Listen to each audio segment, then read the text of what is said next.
Talking to oneself is a habit everyone indulges in.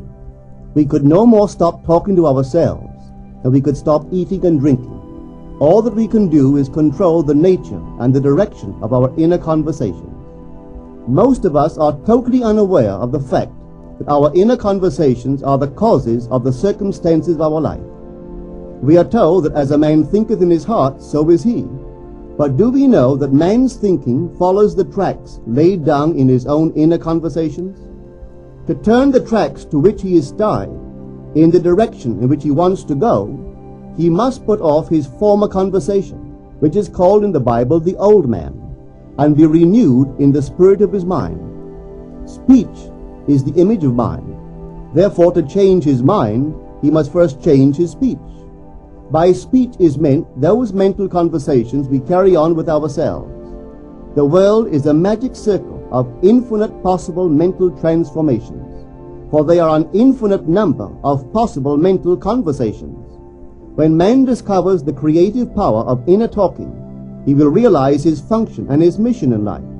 Then he can act to a purpose. Without such knowledge, he acts unconsciously. Everything is a manifestation of the mental conversations which go on in us without our being aware of them. But as civilized beings, we must become aware of them and act with a purpose. A man's mental conversations attracts his life. As long as there is no change in his inner talking, the personal history of the man remains the same.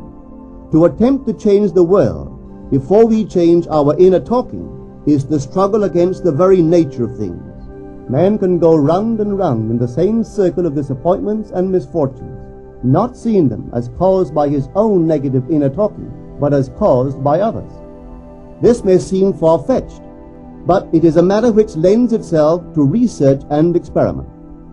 The formula the chemist illustrates is not more certainly provable than the formula of this science by which words are clothed in objective reality. One day a girl told me of her difficulties in working with her employer. She was convinced that he unjustly criticized and rejected her very best efforts. Upon hearing her story, I explained that if she thought him unfair, it was a sure sign that she herself was in need of a new conversation piece. There was no doubt that she was mentally arguing with her employer, for others only echo that which we whisper to them in secret. She confessed that she argued with him mentally all day long. When she realized what she had been doing, she agreed to change her inner conversations with her employer. She imagined that he had congratulated her on her fine work, and that she, in turn, had thanked him for his praise and kindness. To her great delight, she soon discovered that her own attitude was the cause of all that befell her. The behavior of her employer reversed itself. It echoed, as it had always done, her mental conversations with him. I rarely see a person alone without wondering to what conversation piece is he tied. On what mysterious track is he walking? We must begin to take life consciously, for the solution of all problems lies just in this.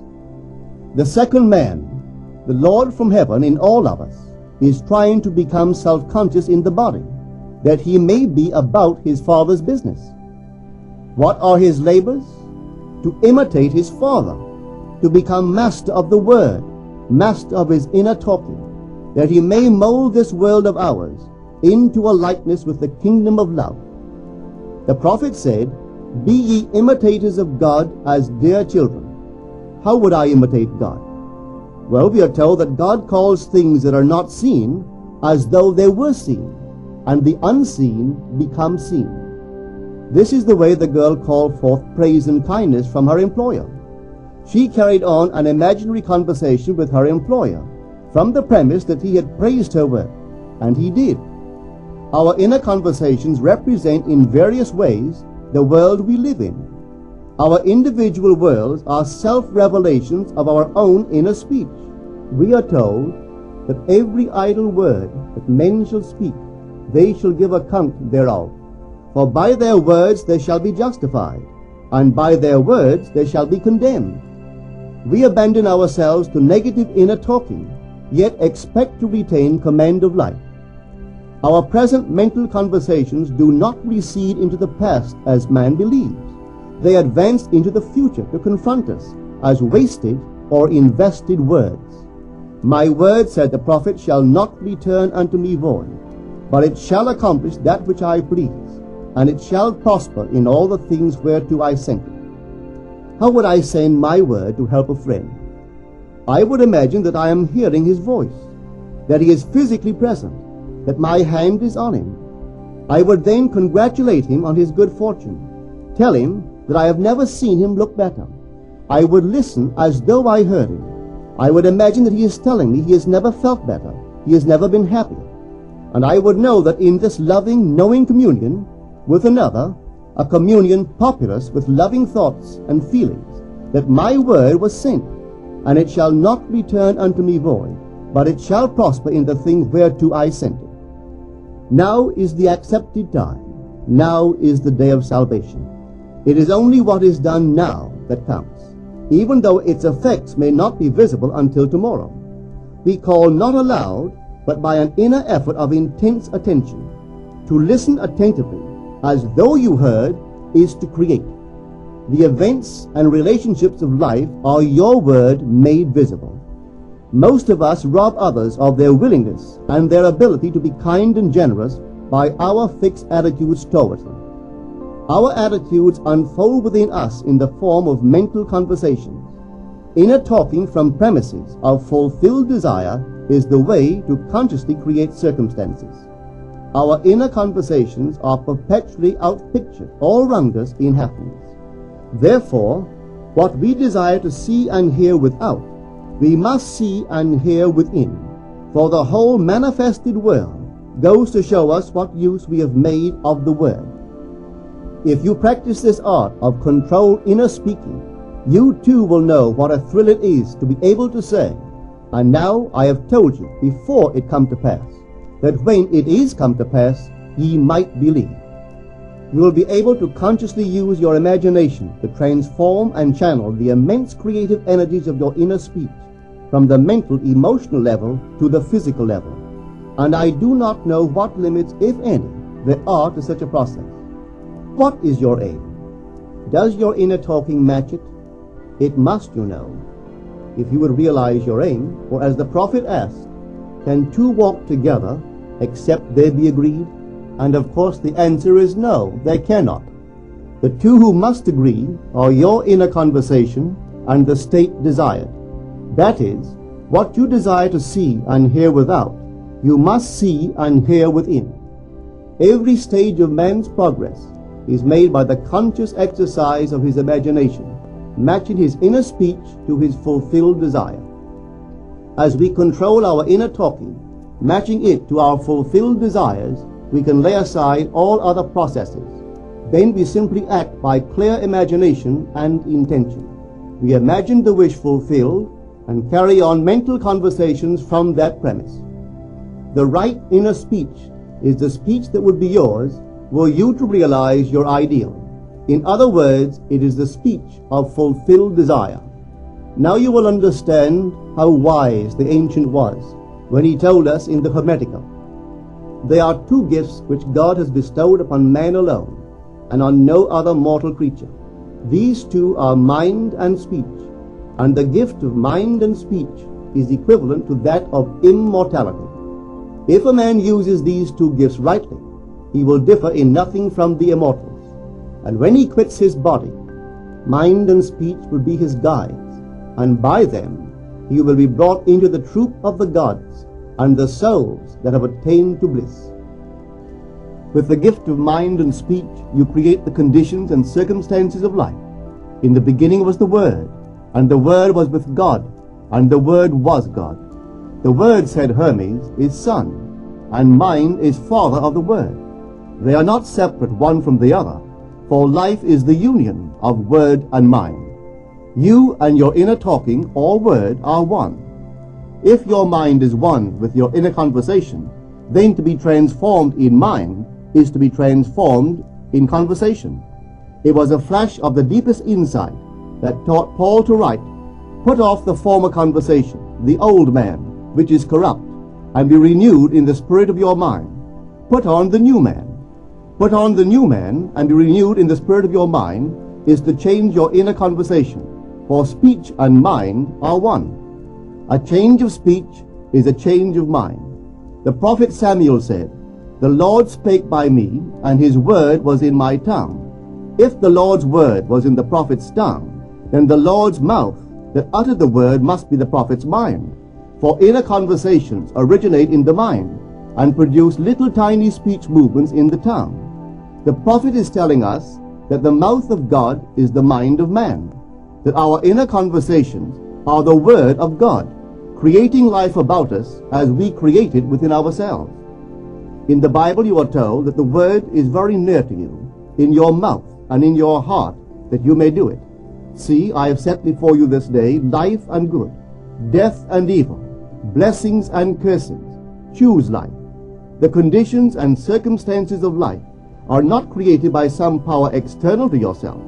They are the conditions which result from the exercise of your freedom of choice, your freedom to choose the ideas to which you will respond. Now is the accepted time. This is the day of salvation.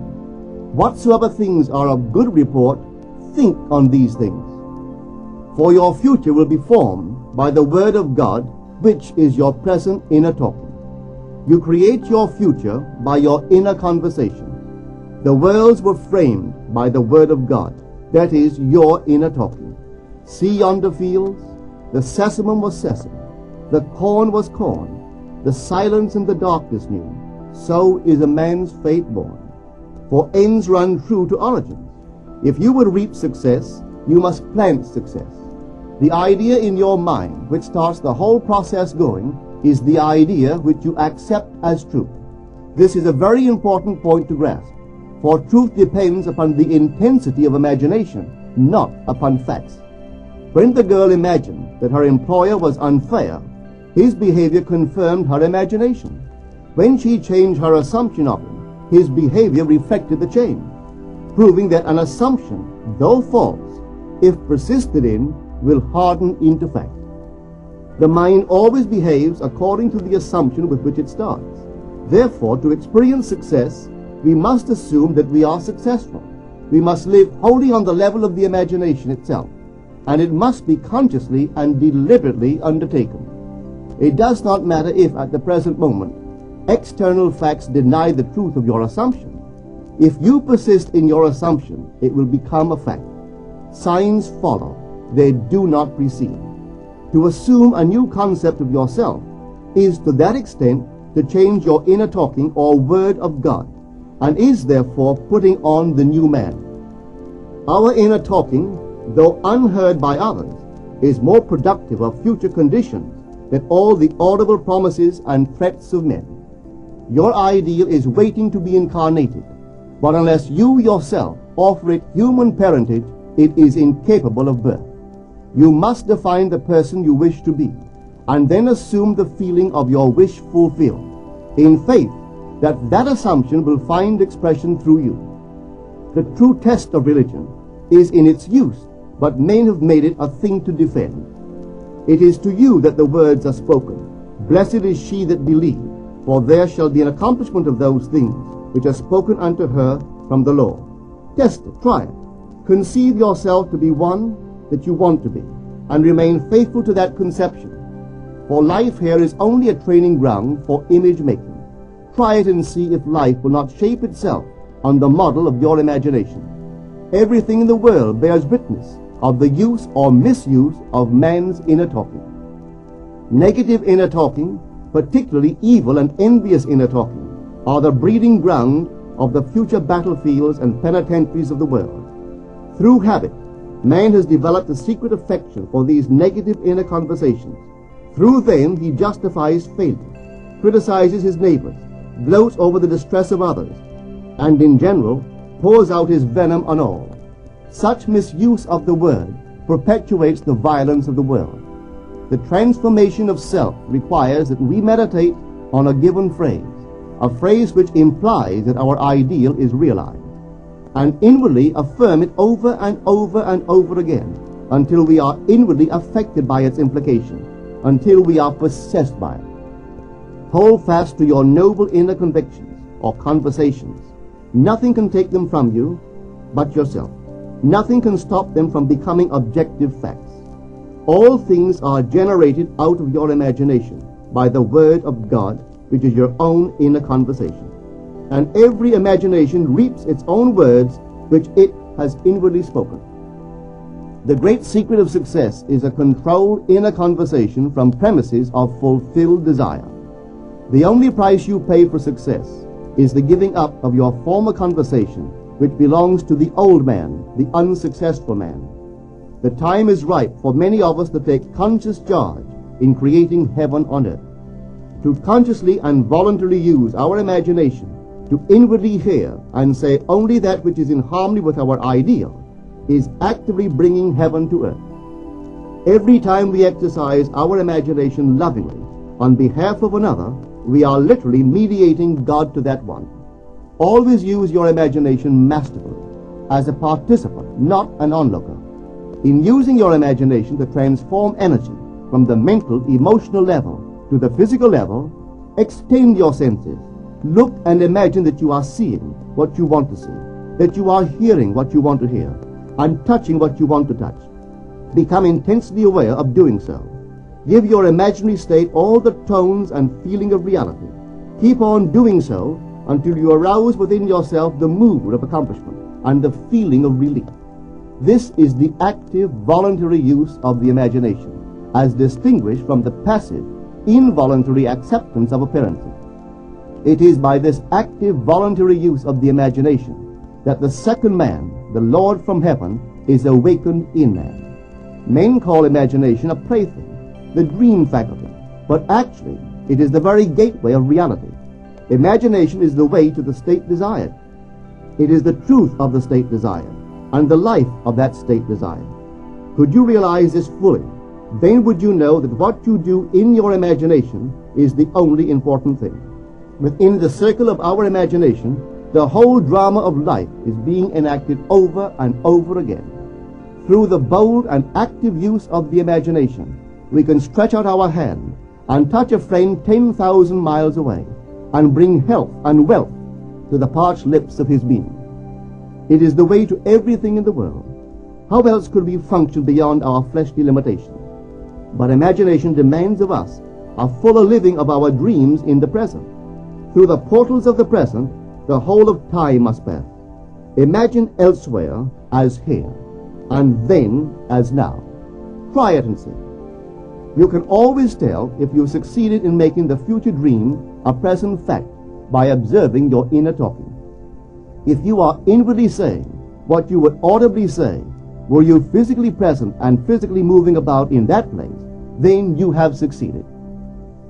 And you could prophesy it from these inner conversations and from the moods which they awaken within you what your future will be. For one power alone makes a prophet, imagination, the divine vision. All that we meet is our word made visible, and what we do not now comprehend is related by affinity to the unrecognized forces of our own inner conversations and the moods which they arouse within us. If we do not like what is happening to us, it is a sure sign that we are in need of a change of mental diet. For man, we are told, lives not by bread alone, but by every word that proceeds from the mouth of God.